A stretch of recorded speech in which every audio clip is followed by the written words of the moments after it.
Do you ever worry that one day you'll go so insane that you start talking to fungus? No, I don't. I've never worried about that. Will you now?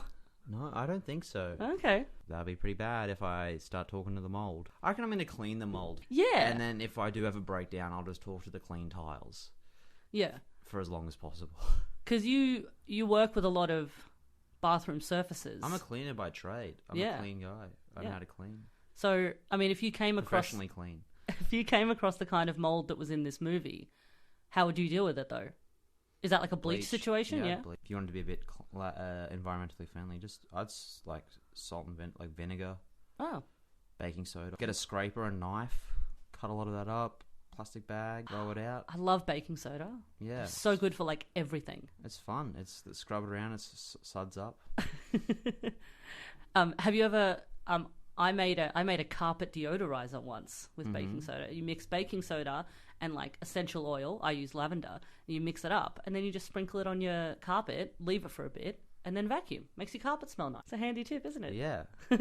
Angus Gordon, bloody welcome to Reanimates. Thank you for having me. We're doing Motivational Growth from 2013 today, which is the first Jeffrey Combs vehicle that I've done so far. Certainly not the last, but the first one where he doesn't appear on screen, where he's doing voice acting, which is something he's done a lot in the past 10 years, especially. Usually plays a villain. And I would argue he plays a villain in this as well. Yeah, I think he is the villain. Yes. Although it's not entirely clear what is going on in this film at all. Yeah, I think that'll become clear to the audience as well. It's basically it's basically about a guy, a very depressed guy called Ian, who possibly dies and starts talking to a giant fungus mold area of his bathroom that seems to be at once trying to improve him, but also trying to destroy him. Fair summary? Yeah, that's a fair summary. It's like, you think it's going to be like kind of like a horror film where he builds him up only to tear him down. But then the motivations of the mold are unclear. It goes on in such a way where it's interesting to watch when you're watching it, and then when you finish it, you go, wait, what? Yeah, why did any of that happen? So it's written and directed by Don Thacker, who's done a lot of shorts, a lot of indie movies. I think this was his first feature. It also won a bunch of awards at a lot of different like genre and independent film festivals. That's kind of cool. I mean, the first thing you do notice about the mold when it appears on screen is it looks kind of cool. It looks great. It's a great like puppet, or however they made it. So the credits do credit Midian Crosby, who also worked on The Walking Dead and Haunting of Hill House and Lovecraft Country as the puppeteer and special effects person. So, there was some, knowledgeable people working around the mold. It looks like something from like an 80s children's movie. Do you know what I mean? It's like from like a Labyrinth or something. Yeah. It has a real, like, that kind of mechanical vibe that you don't see. Because I guess everything's just, like, CGI now. Yeah, it looks like 80s-style practical effects as opposed to straight-up computer animation as would be now, which I like. I love that it's... Yeah, that's probably my favourite bit about the movie was the look of the mould and, like, the practical effects and stuff. So, do you want to know how the writer came up with the idea of the mould? Yeah. I wonder if you do, but I'm going to tell you anyway. Imagine if I said no. It'd be horrible, horrible for the podcast. Be like, no, like, yeah, you should definitely tell us about it. Bye, Angus. Yeah, good to have leave. you. So, this is from an interview with Don Thacker. The mold itself came from when I was younger and teaching chess in Los Angeles for money because I didn't have any money. The site I was using to hook up people with tutors turned out to be for hooking up people and people. Some guy took me out on a quote-unquote date at a sushi restaurant. I kind of knew something was up, but I was really hungry, so I went with it. And eventually the guy went to the bathroom to do some drugs. While he was out, I ate his sushi because I was hungry. He came back and didn't give a shit about the sushi, but asked me if stuff in the bathroom was talking to him, and what if the grime was talking to him. And I was like, that's fucking crazy, so I wrote it down. That's it. Yeah, okay. That's interesting. I think what's strange is that after that, he says, you can't come up with that idea on your own. That requires drugs, and I don't do drugs. But, I mean, it's still a person who was on drugs came up with the idea. Yeah, I mean, I really thought he literally just came up with the movie from the pun, Motivational Growth. Like, he just thought about the mold and thought, what if the word... it was just a play on the word... I really thought it would just be a play on the word growth. Yeah. And that's how you just, like, springboard from there. I think you can come up with that without drugs. Yeah. Without, like, some sort of paranoid delusion. Yeah. But it's interesting that he was so down on his luck that he was going on like Dates for food. sushi. Yeah. Well, I mean, as becomes apparent, the story of film is basically the story of him, you know, when he apparently when he first moved to LA, this is what his life was apparently a lot like. So he wrote it from true life, which is grim. So the film, it opens up with a TV montage, which is like clips from fictional TV shows interspersed with sort of loving footage of this incredibly old-fashioned TV. It's like a 1950 style cabinet box TV. Did you realize, and I definitely didn't realize this at the time, that this movie is meant to be set in 1991? I had no idea Yeah. when this was supposed to be set. Me neither. Like, he doesn't have a smartphone and he does have a landline. Yeah. So that was the only thing. Apparently there's a calendar in the back of a scene somewhere that says 1991. That does make sense though, because it has that that 80s video game aesthetic and the arcade game music. And I was like wondering why that was the choice that they'd made, because I didn't realize it was set in the early 90s. I just thought it was like, you know how like that hipster wave had like a sort of a fascination for its childhood and like the video games that they played. I just thought it was like some sort of affectation. Yeah, he says I guess they used facts as well. They keep saying like facts. Oh, that's true. Yeah. He also, well, in another interview, Don Thacker says, "I wanted to scream at the audience a certain sense. It's a period piece, but I didn't want to come out and have a title card that said July 1991. There are posters from a concert in 1990 up there. It's all circa 1980s and 1990. I don't think that's clear enough." Yeah, I didn't pick it up, but it does. Like now you say it does make sense. The television parodies are like 1980s fitness infomercials and like the kind of Miami Vice style buddy cop thing that was big in the 80s. But because I wasn't aware, it just felt like it felt dated, but not in a good way. Like it felt like someone doing a parody that I've seen before. Yeah, like a really like a faded facsimile of a parody of that kind of television. It's like real TV is almost crazier than the parody that he was making. When I was watching it, I was like, I've seen just weirder shit. Oh yeah. Yeah, God. Like real stuff. Have you seen what's on TV now? Yeah. It's like insane. Yeah, exactly. Commercial TV has lost its mind. Oh yeah. Like, well, now it's even like it's like it's all reality TV, just like producers getting the most deluded, insane people they can and just manipulating them for ratings. Yeah, being like, hey, you want to be famous? Do this insane shit. Yeah, it's really going to fuck you up. And you won't be famous because we'll move on next season to some other weirdo. And also the point of view is that you're meant to be generic. You're meant to be a generic vessel for the audience. Therefore, you can't be too interesting. Yeah. You just have to be hateable for the audience. That's what I've noticed about reality TV. Like, I'm not like anti-reality TV, but most of it does seem to be like, look at the drama. Look at this bitch and what she said. And look at what these people have done to themselves. That sounds sad. I don't want to watch that. Yeah, and I guess it's just like people, it's the same sort of thing with like Twitter. It's like you just get someone that's really going to work people up, and then they're like, what have they done next? Just like a vessel to release negative emotions. Yeah, the British are very good at bad reality TV. And when I say bad, I mean mean. Like, the British are so nasty. They've got a whole show that's called... I think it's called My Mum's Hotter Than Me. Okay. Which is just basically like young women who are jealous of their mums because their mums act in a certain like young way. It's like they go clubbing with their mum and their mum dresses up like a teenager and stuff. Yeah. And they're sort of like, oh, my mum's hotter than me. She thinks she's so fit. She gets all the lads and I don't get any. And that's a TV show. Yeah, I don't understand why people agree to be like, have you seen that show? It's got Jimmy Carr and Catherine Ryan. It's called Your Face or Mine. And no. Like friends or couples go on it, and then like they have their face rated against like people in their life. Like who's hotter, the audience decides. No. And then they just get roasted by Jimmy Carr and Catherine Ryan. That's horrible. Why would you do that to yourself? They only get like a couple of £100. Like it's not life-changing money at all. No. I mean, I'd be willing to be roasted on TV for like 10 grand. Yeah, something that could really like help you out. Yeah, I'd buy a car or something. Yeah, like it's something useful. Like, this is just gonna like. There's no way this is gonna work out for you. Yeah. Like best case scenario, you're like, oh, I guess I'm okay with what happened. And they've got to. How they get the money is like, it's not just rating. Like your partner has to say if like his ex or her ex or whatever is hotter, and the ex comes on and the audience rates. And if you don't get it right, if you don't get what the audience thinks right, you don't get the money. Jesus. So it's like kind of like emotionally manipulative as well. That is bottom of the barrel shit there. Yeah, it's real cheap. Just Yeah. fucking grim. And Australia definitely doesn't do any of that stuff. All of our reality TV is high quality and very expensive. Anyway. Yeah, no, it's all good, and I'd love to work on it. Yeah, on one of the 2 or 3 opportunities that are available for Australian comedians that aren't like MasterChef. Don't worry, you could get into commercial radio, Angus.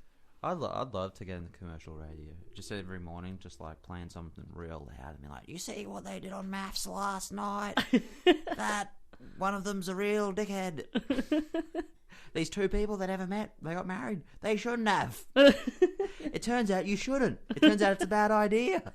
Yeah, it's not working out. We've only seen like 3 seasons of this. It's not a good idea. All right, you've got the job. Thank you. All right, I'm putting you on Kiss FM with Carl Sanderlands. Oh yeah, good on Kyle. Like, he's made a fucking fortune from this country. Well, yeah, I mean he's a despicable human being, but you know, he's made a living. Yeah, That's all anyone can ask for, really. Didn't he make wasn't he like one of the biggest investors in coconut water? Like I heard he made like millions from coconut water. Like he saw it was going to be a big trend, and then he like invested heaps into like coconut water. Now it's like made millions off it. I feel like I heard something about that, but it wasn't coconut water. It was one of those like vitamin waters that came out like 10 years ago. Remember when there was like vitamin water, like vaguely coloured flavoured water. So pretty early on in the movie, Ian, the main character, his TV explodes, and it's his only friend. Yeah, the TV is named Kent, and it explodes, and he's very upset. His apartment is atrocious. Mm-hmm. It's disgusting. It's a hovel. I think he says that he hasn't left the apartment in 16 months. It's not clear why. There's a number of reasons. I mean, in an interview with the director, he seems to think that he seems to say that the character has agoraphobia. The character himself, in terms of his dialogue, you know, it just seems to be this kind of general malaise for society, nihilism, pessimism. You know, he's kind of just like, the world is shit and it's horrible. Why would you go out there? Yeah. Your run-of-the-mill depression. Yeah, it's like...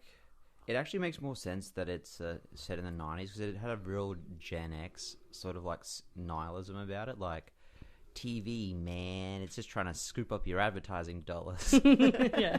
So I was like, oh, why am I listening to it? But if it's in the 90s, I guess you would think that. So he talks to camera a lot. Here's a little snippet of sort of how he sounds talking to the camera. Kent was really the only piece of non-furniture I half expected to stay with me through this whole thing. All of the fish had given themselves up to a more aerated lifestyle by week 10. In March, I stopped watering the houseplants. They were plotting something untoward and needed to be dealt with. Every day is the same. Every day I wake up to find that absolutely nothing has changed. If it wasn't for the sores, I don't think I'd have a reason to get up at all. Anyway... It's usually noon by the time I roll my ass off the couch. I stopped setting my alarm sometime during the second week. There's really no point. Not necessarily in setting it, in being alarmed. What do I have to be alarmed about? No bro named Brent calls me in the morning asking me to go meet for an iced latte. No corporate success story is on hold because of me not showing up for a few months. No hot little hardbody is tiddling it to a Polaroid on her desk of my dumbass.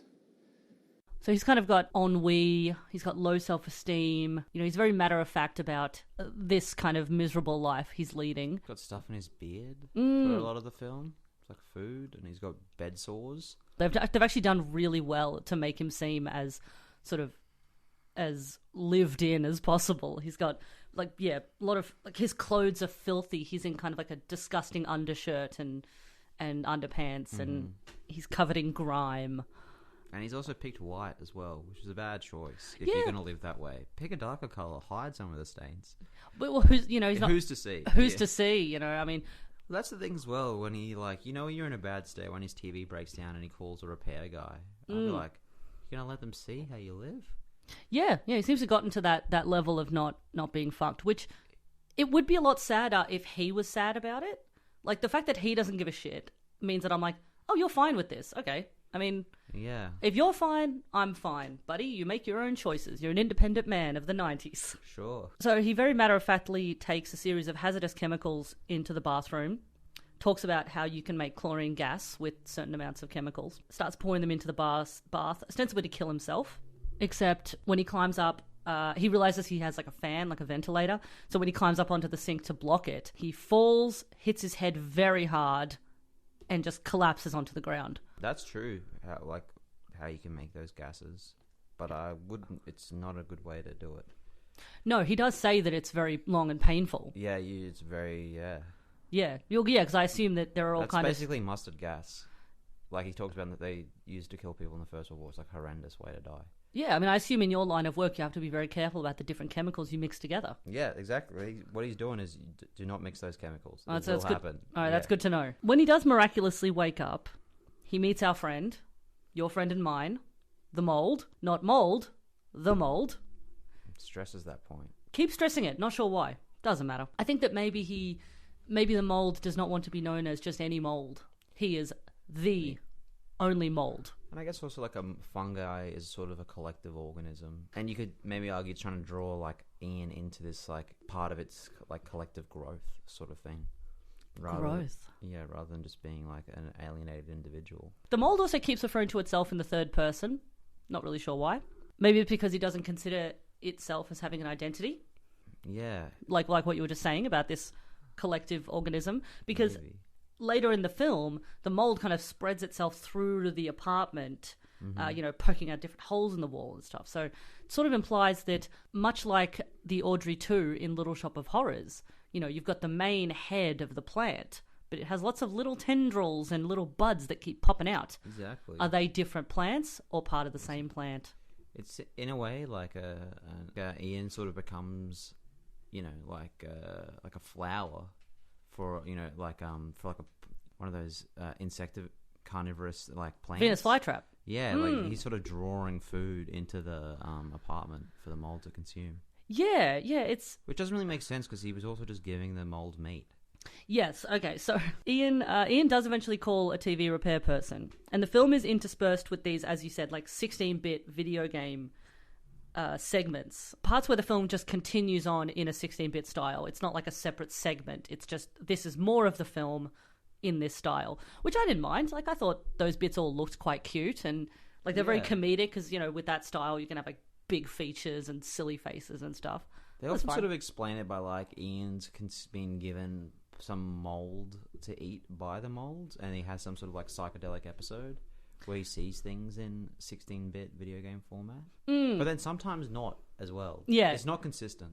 The video game music pretty much runs all the way through the film. Though I thought of that as quite fun rather than jarring, but I can definitely see how those sudden deviations and then suddenly back might be jarring. If you didn't enjoy that style, it would definitely take you out. Yeah. The first visitor that Ian gets is his landlord, Box, who's played by Pete Giovanoli. I hope I'm pronouncing that right. Sorry, Pete, if I'm not. He's a fun character. He's kind of like a verbose dirtbag. It's like they're going for jokes with like Box, but it's just like, why is he saying all of this? Like, it's like he's like leading with jokes in a way that I know it's not supposed to be like a bit of social realism or whatever, and it has almost like a Brechtian alienation technique where it keeps like drawing you out of the film. But to me, it just made me feel like I was drawn out into realizing I was like watching a bad film. Like they call me Box, or they call me Ox because I'm like big. I was a fighter, and I'm like an ox. And he gives like I never knew what an ox was because I'm so dumb. And then like this whole thing, like this is the first time you've met, but you seem to know each other really well. Yeah. He gives exposition for Ian, even though it is definitely assumed that they would know each other already. So it's just for the audience. It's just for the audience, but also you've feels established a bit clunky that you can speak directly to camera. Why not just have Ox or Box or whatever? Just tell the audience the exposition if you want to do these jokes. Well, Ian is the only one who speaks to camera, but I also noticed that the speaking directly to camera also goes away for a long time. So he speaks directly to camera at the start. Quite frequently. And then hardly any towards the biggest chunk in the middle. And then I think a couple of times at the end, and then that's it. Yep. So, yeah, it could be that the speaking directly to camera is like the way he communicates before he meets the mold. But yeah, the fact that he didn't do it all the way through was a bit annoying. It was just like clunky. I mean, the bit in the middle is probably the bit that I enjoyed the most, when they got away from that style. And so you preferred when he wasn't talking to camera? Yeah. Okay. Yeah. So afterwards we meet a TV repairman, because we meet two, who's possibly my favourite character in this, apart from the mold, obviously. Is a TV repairman who I don't quite know his name. I don't think he's given a name. He's played by Ken Brown, and I was trying to work out whether this was set in Chicago or whether this actor had just chosen to play him with a very thick Chicago accent. Okay. I did realize that it is set in Chicago, but he does also have a very thick Chicago accent. He's really like reptilian. Like, he reminded me of Monsters Inc. You know, Steve Buscemi's. Yeah. He's like that, like slipping his way through the door. Yeah. And stuff. That's a good comparison. Yeah, he's very slimy. Yeah. Yeah, especially when he licks the TV screen for no reason. Yeah, it didn't feel like because you've just seen him after Box, you're like, is this just going to be a parade of like weird characters that you don't know how to introduce, but you just want to do kind of like a bit with them? Yeah, especially because that TV repairman is vomited on by Ian. So Ian vomits this disgusting green goo all over him, seems to burn his face, and then the repairman kind of leaves. Yeah. So it's not clear if he was real or a manifestation or if any of this is real, but he leaves. And so it's sort of implied, I suppose, that the mold temporarily possesses Ian. Is that what you got? Or do you have a different theory? No, I couldn't work out. Like, I felt like sometimes it just feels like they didn't know how to end a scene. So it's just like, and he vomits on him, and then he burns up for some reason, and then he leaves because the TV seems to be, in some ways, like, because he keeps referring to it as Kent. It's like a real character. It's almost like, you know, there's a push and pull within Ian between like the TV as a controlling force and the mold as a controlling force. Yeah. And then is like the TV repairman who arrives, even though he's been summoned, he doesn't declare who he is immediately. He kind of slithers in. Is it like a personification of the television trying to repair itself? But then the guy keeps trying to get him to buy plasma. Yeah. So he seems to have like a weird fixation on Ian as well, like not like a regular worker would. Like he's like really invested in the TV, and he does pretty obsessively try to get Ian to get a plasma TV, which I wouldn't thought, because of the way we realize the mold acts the rest of the way. The mold hates the TV. Yeah. So like, why would the mold, if the TV repairman was a manifestation of the mold, why would he want Ian to buy a plasma? So who is he then? Yeah, exactly. Also, because we meet two different TV repairmen, which is the one that he called and which is imaginary? Yeah, it's strange. Either real. Again, like we'll go into more of the film, but like, you don't know what's happening at all. Yeah, and sometimes that's enjoyable. Sometimes it isn't. Yeah.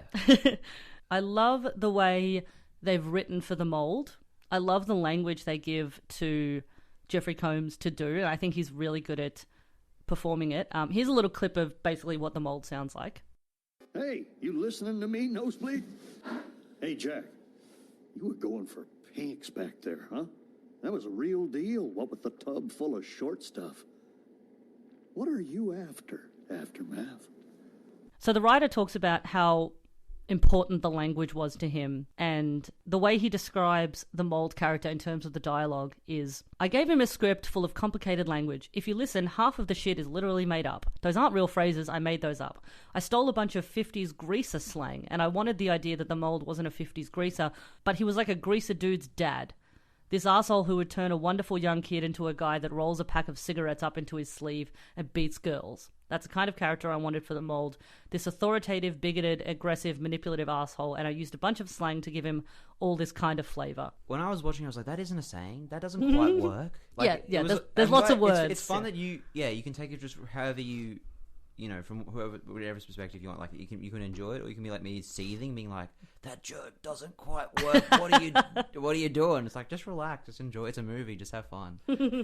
Yeah, I quite liked the very distinctive, but also sometimes nonsensical 50s made-up language. Yeah, it's all sort of these like little metaphors. I'm okay with not knowing what it means. Yeah. It is a talking mold, after all. Sure. So the mold is quite menacing, but he also seems to have this vague promise of wanting to help Ian, succeed. A lot of vague plans in terms of, I'm going to help make you better and shoot you to the stars and all that weird, vaguely promising stuff. Yeah, he's like, trust in me, but then he does like weird, menacing laughter half the time. Like, it's like, are we supposed to get on board with you or not? Yeah, I think we're very much supposed to do that horror movie thing with Ian of being like, don't believe him. Okay. Also, my favorite bit in the whole movie is probably the way Jeffrey Combs performs the word growth.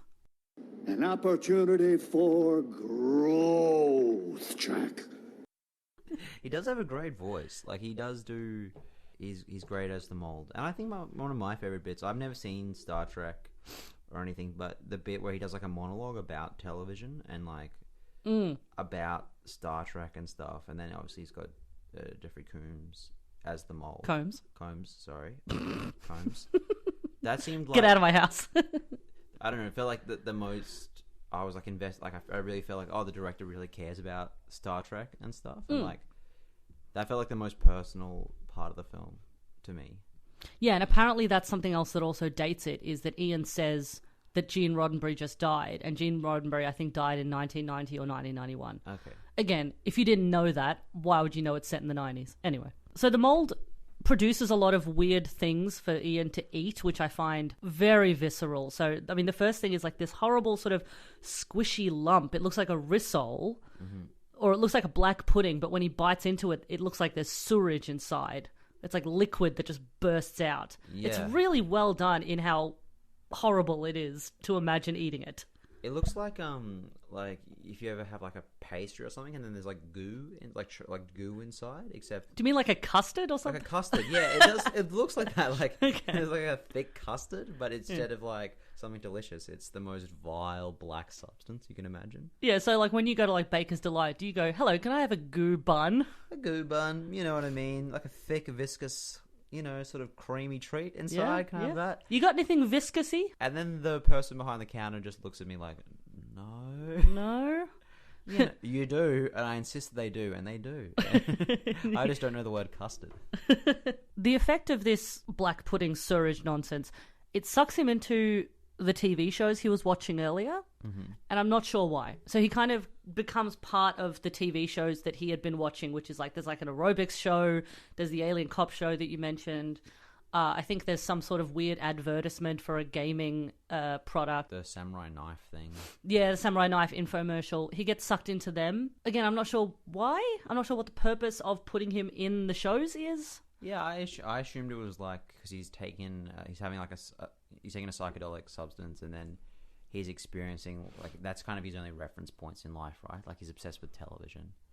So I guess if you when you take drugs, you're gonna kind of live through different life experiences and try and put together meaning that way. But I also felt like a big part of this is about TV and its sort of like dulling effect. Yeah, because most of the TV shows that he watches are quite like, I think, high energy, quite boisterous. So there's like the aerobics instructor who's just like shouting at him to run, but at the same time he's just on the couch doing nothing. It's a way of living. The television sort of lives for him, and I guess like you have the two the competing forces of the mold and like television, who both try to control Ian when he just needs to go outside. I do love the way that the physical effects of the mold, even when the mold isn't talking, it's still moving, like it's still breathing, like it looks to be breathing and moving. I really like that because it's really menacing. The idea that the mold is sitting there listening to you, waiting for you to come back and start talking to it. Very, very grotesque.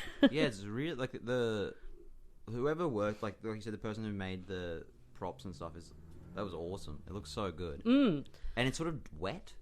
Yeah, it looks wet. Yeah, all the time. Yeah. It sort of looks like if you touched it, it would be slimy, but in like a in a way that like when you get a leather jacket wet, it just kind of slides off. Yeah, it doesn't look viscous like custard. It just looks damp. Like an old rag under the sink. Ian also becomes obsessed with a woman he keeps seeing outside of his house. He keeps seeing her at the same time every day for some reason, 10:16, and he just becomes obsessed with getting up and looking at her through the peephole. Yeah, she's a neighbor. Yeah. In this apartment complex. So that continually keeps happening, and we obviously meet her later. But first, we meet a grocery delivery woman who's this bitchy, contemptuous woman called Vanessa, and she's played very well by Hannah Stevenson. She's a really fun character because she's just nasty. She's really mean to this guy. And in fairness, he's not terribly nice to her either. No, it almost feels like a good reason.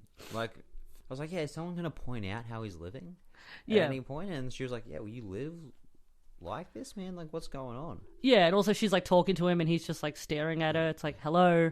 Yeah. But then also like... Pay for your groceries. Give me my tip. Yes, he doesn't give her a tip. That's fair.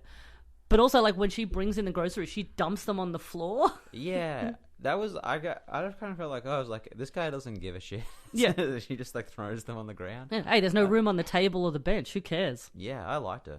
She brings some very strange shit into his apartment that he apparently ordered. So some of the things we don't figure out everything, but we do find out that there's at least period pills. Mm-hmm. Like, I don't know what that's meant to be. The mold explains it as like something for, you know, the woman's time of the month or something. So I don't know if that's like Panadol, paracetamol, that sort of thing. There's raw meat. There's some sort of laxative and a handsaw.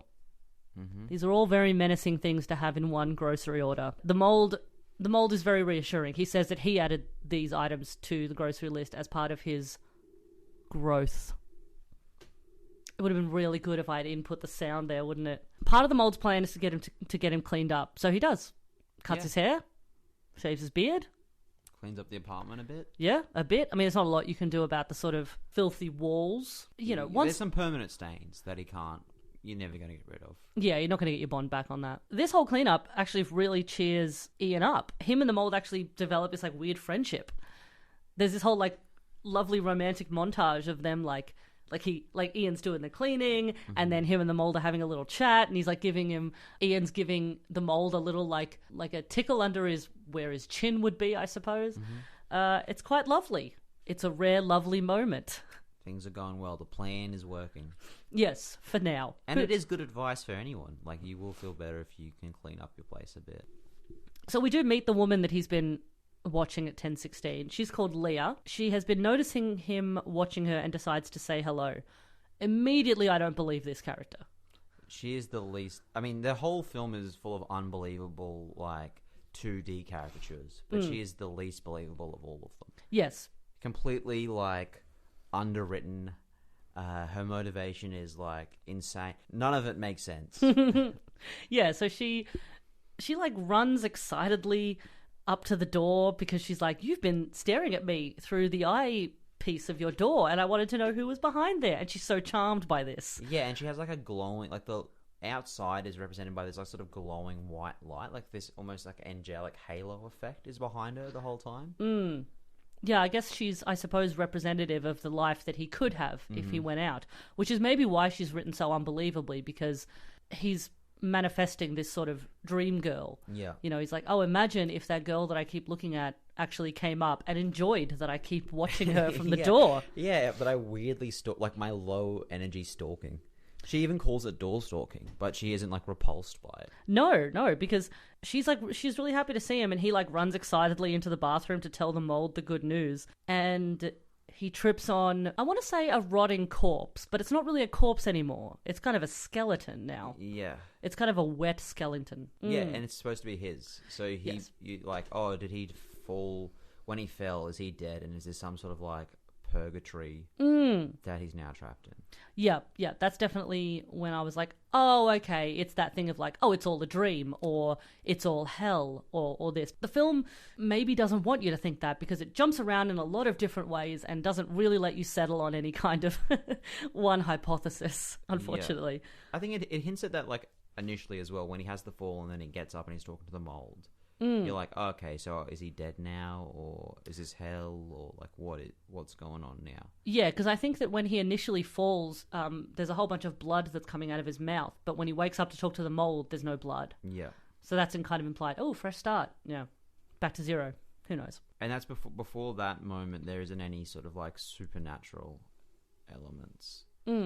He's just a depressed man In his apartment. in his apartment, and then he like whiffs a whole bunch of mustard gas and then has a fall into the back of his head. The mold does try to convince him that he's not actually dead. He's like, it's just shadow play, my man. Don't worry about it, Jack. Yeah.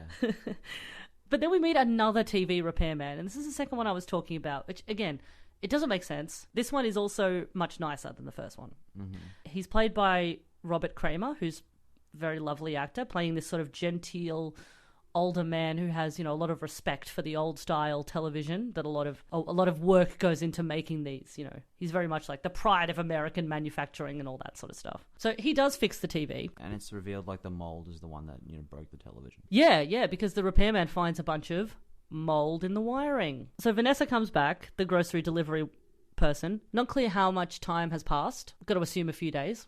Ian won't give her a tip, so she just like makes herself comfortable in the house, turns on the TV. She's like, well, I'm not leaving. And Ian notices these plants coming out of the holes in the wall. He had drilled holes in the wall because the mold told him to. And he notices these little sprouty plants coming out. They look like sort of like lotus flowers. Mm-hmm. And they shoot, I don't know what you'd call it, some sort of spore dart? Yep. It's like exactly like that. Yeah. So that's the best way you could have described it. Yeah. It's like a dart that hits her in the neck and goes like poof, like a cloud of spores, I guess. And she instantly collapses, just like face down. She's out. Yeah. No, again, not clear what it did. You have to assume that it's some sort of poisonous toxin. Mm-hmm. The mold doesn't explain. The mold doesn't care if you know. Ian drags Vanessa's body into the bathroom because he wants to see what the mold wants to do about it. The mold advises him to destroy the body, presumably to feed to the mold. Ian is having a bit of an existential crisis about this, obviously. But then the mold makes him feel better by sucking on a plant tit. Yeah, no, that's exactly. You said it like that was not what it was, but it was definitely like a nipple. Yeah, it had a nipple. It was like a breast. It looked like a breast. He sucks on it, and then he gets some. Again, it has like another hallucinatory experience where he's in a video game sucking on like a robot tit, like a bar. Yeah, I have to assume that the mold gives him these maybe hallucinogenic plants in order to knock him out for the things he doesn't want to do, because when he sort of comes to, he is eviscerating Vanessa's corpse. He's chopping her up, basically. He's got the saw. Yeah, he sort of dissociates, right? Yes, yeah. Maybe I have to presume that that's the mold's idea, is he allows him to disassociate so he doesn't realize the horrible things that he's doing when he has to do them. But then there's a moment where Leah is at the door. He goes to get the door. He comes back. Vanessa's corpse is gone.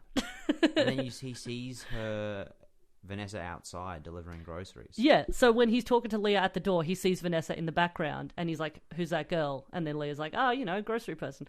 And it's like, I think like the idea for the film is really good and funny, and I just think not everything that's like meta and like decontextual is good. You can do that badly as well. Like when I looked up this film, it has like on IMDb, it's got like 6 out of 10 rating, but then it has like a 1-star review, is like the first user review, and it's very mean and very eviscerating. Oh. And I was like, I think that's probably too harsh. Like I'm sure this movie's fine. But then when I started watching it, I also really I'm liking it way more now we're talking about it.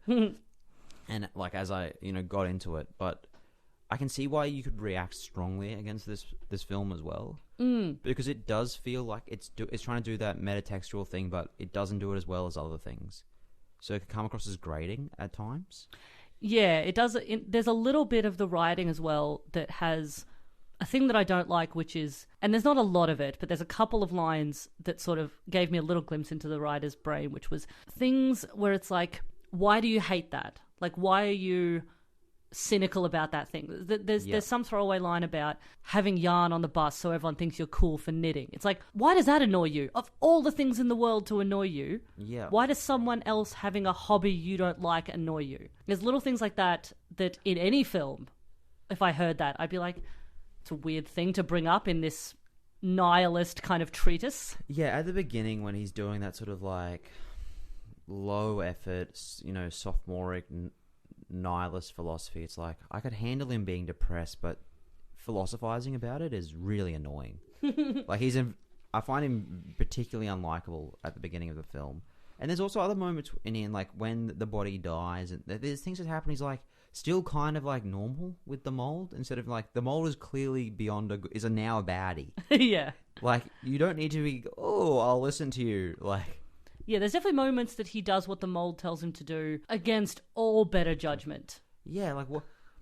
And then the Leah character is like, what is this? Well, yeah, so the Leah character in this scene that we're coming up to is especially unbelievable. It is kind of a little bit of like male fantasy bit because she's very, what's the word? She's very forward, I suppose. She just sort of comes into the apartment.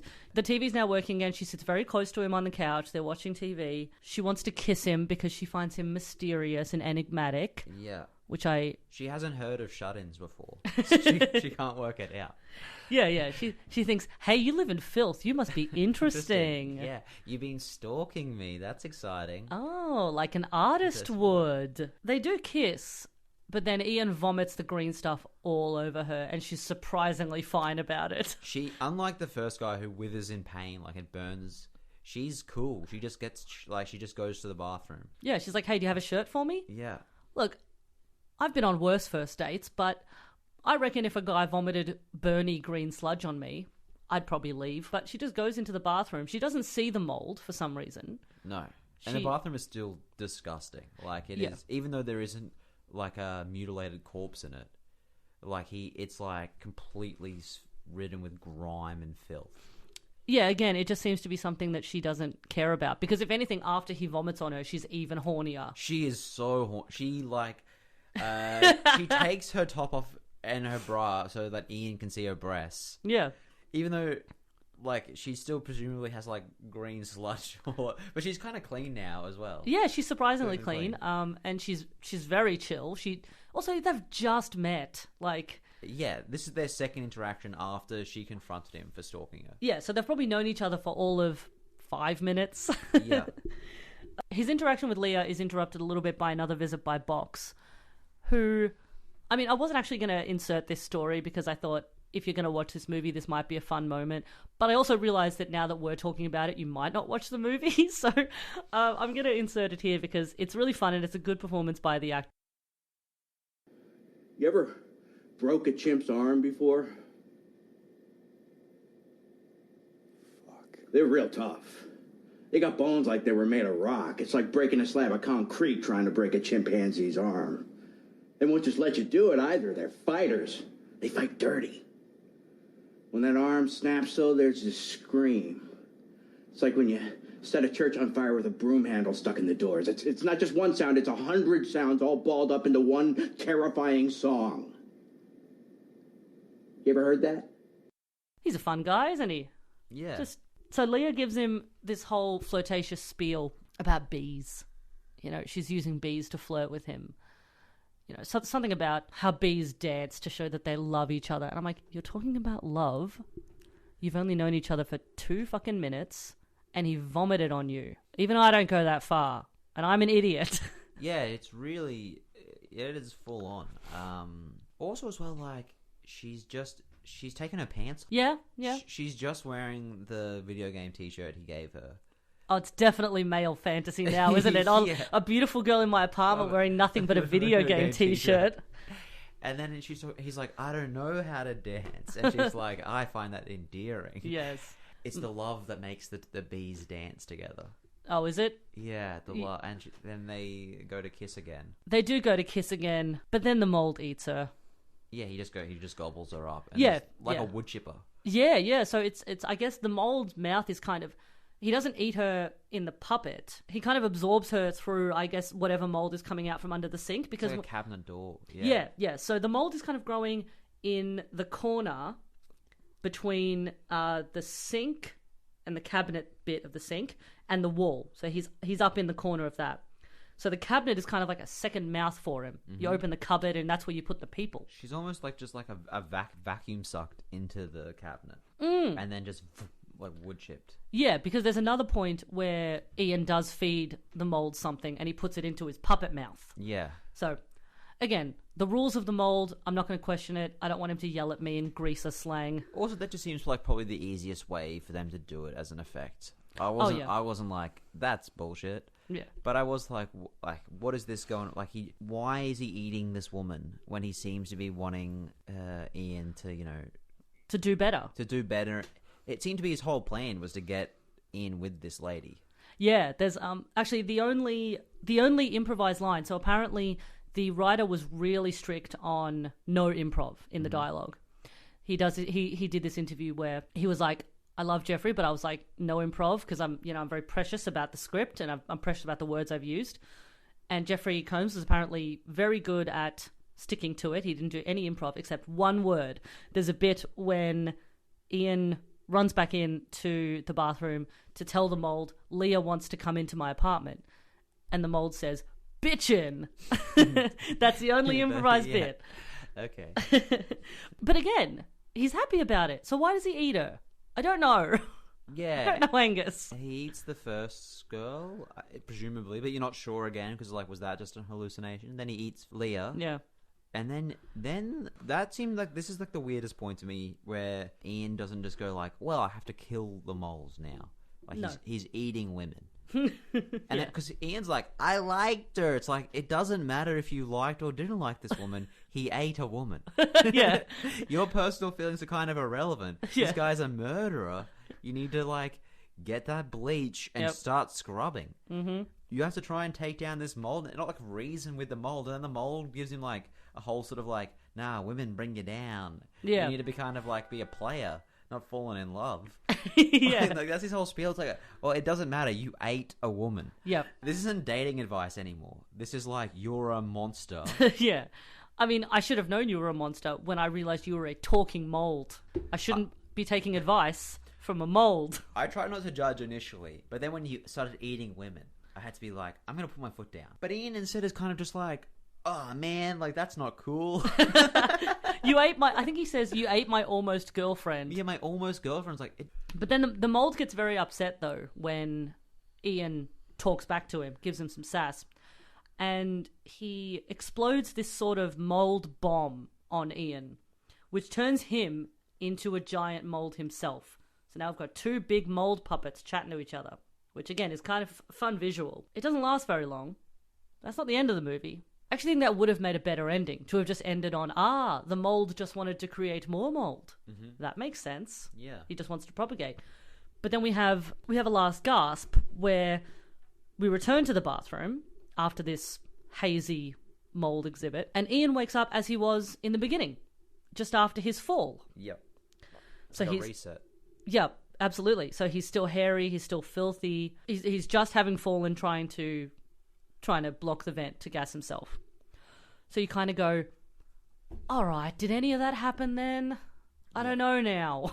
Yeah, it was was that just a dream? Yeah, and I hate just a dream shit, unless it's done very well, but often it isn't. But this time he ignores the mold.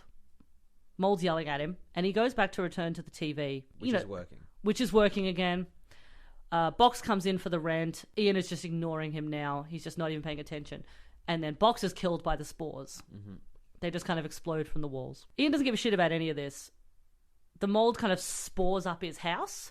There's kind of those plants that come out of the walls. They all go off at once. Fill his house with green dust. So we switch back yet again to short-haired, clean-cut, sorting out his life Ian, who leaves his apartment. There's a little montage of all of the different times that Ian has gone up at 10:16 to look at Leah through the eye hole. And then there's just a bit where Ian opens the door to the bright and beautiful outside world, and he walks out and starts talking to Leah, ostensibly for the first time, because they introduce themselves. But then we go back into the bathroom and we see our old friend, the putrid rotting skeleton again. Yeah, so this is just him dead. So you just kind of have to be like, all right, well, so he was dead the whole time, and maybe the mold is just a manifestation of the mold that we all eventually become. Yeah. As we putrefy, as our corpses rot. As death becomes life once more. Mm-hmm. It's kind of beautiful in that way. Yeah. Mold is actually incredibly interesting. But then not only is that we see the corpse, but then the corpse becomes clearly sort of pixelated, like we're on an old Commodore 1960s television, and then we're watching the old TV. We're seeing the corpse framed in the TV, and then the cabinet of the television closes, and that's the film. Yeah. was this whole thing. It's some sort of like exegesis on like TV consumption. Yeah, which, again, like, I tried not to let that be the lesson because I didn't want to think that I had just watched an hour and a half movie about how bad TV is, because that's tedious. So I think I naturally gravitated towards the, from mould we came, and to mould we must return, or something.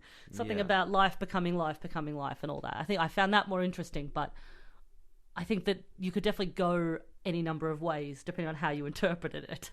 Yeah, and I definitely think the director has done that deliberately. Like, it's almost like a, have you read that book, The French Lieutenant's Woman? No. Or at the end, it's like, deliberately sort of like postmodern text. He gives like two endings. Mm. And then it's kind of like that. It's kind of like a sort of bad version of postmodernism where it's like you can almost pick which ending you want to have. Like a choose your own adventure. Kind of like a choose your own adventure. Like a Goosebumps choose your own adventure. He does the film does like 3 different endings, and you can kind of pick. We've both got very different reference points. Yeah, I mean it's the same thing. Yeah, it's the same thing. Because I actually think that when I was looking at the the IMDb for the director and the writer, I was like, oh, this is his first feature film, like his first full length. He's made lots of shorts, and I was like, this is pretty good. Like, it looks good. It does look really good. Yeah, like it looks great. It doesn't look cheap. I think on IMDb, it does have that. I think it was made for something like $170,000, and so it looks good for that. I mean, it doesn't look cheap or shoddy, and like the skeleton especially looks really horrible, like in a good way, like fun. You can tell it's a low budget film because, like, and there's constraints. Like, it basically exists in one, like, sort of 2 sets. Yeah, basically, like it's located all within one apartment. But that's the reality of not having a budget, and they've made the most of the money that they did have.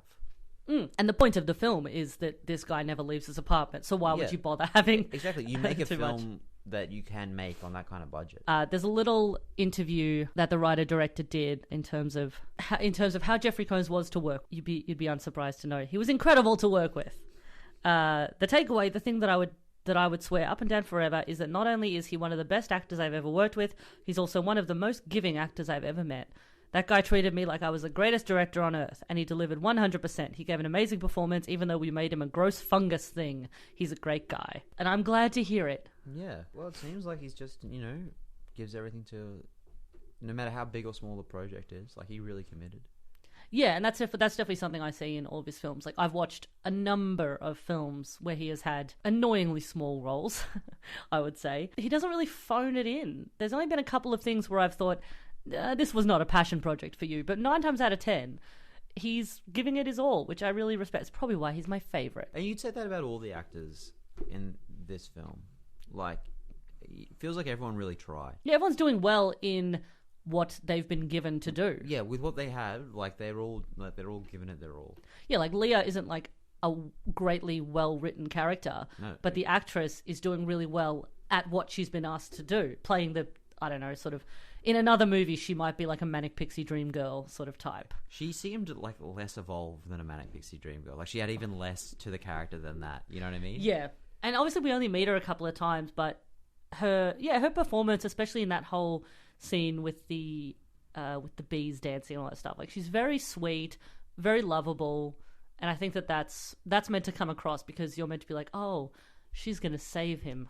Yeah, she's gonna fix him. I was also considering that all of the characters besides Ian they're all very cartoonish. They are cartoonish. So I think that her being that way just plays into that cartoonish nature where everybody is not necessarily a stereotype, but they're all pretty one note depending on what that note is. Yep. So like the first repairman, he's just creepy guy. Second repairman, he's just like lovable dad. Box is obviously just menacing. Yeah. Just some sort of like Italian gangster, like, but low level thug kind of thing. Yeah, he wouldn't be out of place in a Guy Ritchie vehicle, I assume. Yep. These Cockney gangsters that all actually speak really well and have a really good vocabulary. And doing like zingers, like their whole speech is just like, great one-liners. Yeah, it's like, hey, did you write this beforehand or are you coming up with it on the fly? Yeah, on the way over, he's thinking about what he's going to say. What am I going to say to this guy that I'm going to torture? I really want to give him some good lines to go out on. Yeah. It's like, hey, man, I know that you like killing people, but you should get into comedy. Yeah, I feel like that's what you're really passionate about. Like, you're only just kind of doing this, like, torturing all these people so you have more gigs to try your material. But then your audience dies immediately. Yeah, like, he's on the way home, he's like, I fucked the line. Oh my God, I gotta go find another person to stand over. Yeah, it's, he's got that real performative way of murdering people, yeah. You should take that to the stage, buddy. So I think that Leah being that way is just a facet of all of these characters being one note. And I assume that is because Ian is imagining them. For sure. It's all in his... But she has that promise of being, like, the real world. Do you know what I mean? Like, that's... And I think it could have been interesting to see, like, a character who isn't a cartoon come into interact with Ian, someone who is like a real grounded figure. Yeah, I think the other interesting thing is we're not really given an insight in the beginning as to why Ian is like this. So we don't find out what he does for a living, because he does mention that he has money. It's not clear what made him the way he is, how he decided to literally not leave his house for a year and a half. And there's almost like I said, that vague ambiguity where he goes like, since, especially in the beginning, it's been 2 weeks in, whatever, like an incident has happened that he marks from this point onwards. So yeah, I can definitely understand where you're coming from in terms of not entirely loving the film. I think I actually probably enjoyed it more the first time I watched it. I watched it twice for the podcast. And I probably enjoyed it less the second time, I think, because I was trying very, very hard to understand it. And I should have just let it wash over me and just enjoyed the insanity. Yeah. Which, may or may not be the best way to enjoy a film, but I think for this film, that is the best way to go into it. And I'm really glad to be covering Jeffrey Combs from a different angle, because I was initially reticent about whether or not I should cover his voice work, because it's obviously very different to being on the screen. But I think the fact that he was basically one of the leads in this movie, I was like, well, he's still a big part of it. I don't think you could make a film like that anymore. Like, culture has moved on pretty quickly from that sort of manic pixie dream girl type. I don't think that would be winning indie awards anymore. Yeah, I think there's still definitely films being made, but they don't necessarily... It's just changing of trends. I think people were like... we had a glut of this in the mid-2000s, and now we're a bit over it. You've got to do something a little bit different. Yeah. What about Manic Pixie Dream Boys? When are we going to get them? Exactly. Some guy that's, ethereal. I want an ethereal wayfish boy to come and fix me. Yeah. He's going to give me all his records and tell me about beautiful books he's read. But in the end, he wasn't worth it. He dies. He died. Yeah, he gets cancer. Yeah, he dies of a beautiful disease. Tuberculosis. Yeah. No, it's got to be quirky and old-fashioned. Yeah, but he refuses to take any antibiotics. He doesn't believe in them. Yeah, he doesn't want to get sucked into big pharma. Yeah, he's actually moving to warmer climes for his health. He needs to be by the sea. Okay, so it sounds like what I want is to date a young Victorian stable hand. I think so. Yep. Yeah. Or a ghost. That's it. I'm moving to England. I'm going back in time. I'm going to date a ghost that haunts a castle. That's my future. Yeah. Look, as long as he doesn't resolve whatever issue he had that's keeping him tethered to the world. Exactly. I have to make sure he has unfinished business. Yeah, and if it was finding true love, then you're like caught in a catch-22. Because when he does truly love you is when he has to leave. Oh no. Then I'll have to get another wayfish ghost. Thank you, Angus, for coming on and talking to me about this movie. No, thanks for having me. I feel like a lot better about the film now that we've talked about it. If I just watched that and then we never did the podcast, I'd be like, why the fuck did I watch that movie? What a cruel prank that would have been. I send you the movie and then just go, ha, fuck you. Yeah. I mean, it'd be pretty funny. Yeah. Like, you would have really got me. Yeah, I actually don't do a podcast at all. This is never coming out. You're sort of just like, yeah, it's just a little joke that I like to do on people I know. Yeah, this is just a video that looks like it's recording. It's not. And then you go like, that director, that was me. Oh, no. And I had to say all that stuff about it. Anyway, thanks again for having me. I really appreciate it. Angus, I haven't done a podcast for 100 years. Anything to plug, Angus? Just like my Twitter, Angus Gordon 9. Put some jokes out on it. And, I'm doing stand-up around Melbourne and Australia. If you see me on stuff, come and check it out. I can vouch for Angus's Twitter. He's very funny, as I guess if you've gotten to this point in the podcast, you would obviously know. But yes, if you have Twitter, also if you have Twitter, you can follow the podcast. See, that's how you do a segue, baby. You can follow the podcast on @ReanimatesPod on Twitter and Instagram, Reanimates Podcast on Facebook. The episodes will be on YouTube, on the Reanimates Pod YouTube channel, and obviously wherever else you find your podcast. There's also a Tumblr if you're interested in that. Obviously, I've realized in the past few weeks of having a Tumblr for the podcast that there's a lot of Jeffrey Combs love on Tumblr, and it's so much fun. But otherwise, and I still don't have an outro. See you next time. Well, that's fine, I guess. You ever broke a chimp's arm before? Fuck. They're real tough. They got bones like they were made of rock. It's like breaking a slab of concrete trying to break a chimpanzee's arm. They won't just let you do it either. They're fighters. They fight dirty. When that arm snaps, though, there's this scream. It's like when you set a church on fire with a broom handle stuck in the doors. It's not just one sound, it's 100 sounds all balled up into one terrifying song. You ever heard that?